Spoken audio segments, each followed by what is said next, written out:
சட்டத்தரணி ஒருத்தர் கைது செய்யப்பட்டு வார மாசம் 3ஆம் தேதி வரைக்கும் விளக்கமறியல்ல வைக்கப்பட்டிருக்கிறார். ஏன் தெரியுமா?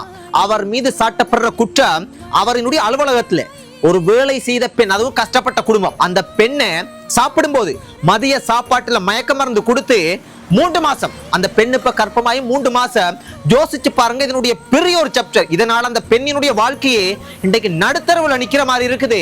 இந்த சாப்டர், முழு சாப்டரை நான் உங்களுக்கு சொல்றேன். இந்த சம்பவம் மட்டக்களப்பு மாவட்டத்துல காத்தான்குடி போலீஸ் பிரிவுக்குட்பட்ட இடத்துல தான் இந்த சம்பவம் நடந்திருக்குது.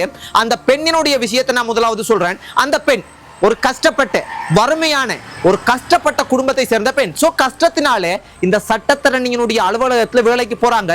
2-3 வருஷமா வேலை செய்யறாங்க. சோ இவங்களுக்கு கிடைக்கிற சம்பளம் எவ்வளவு தெரியுமா?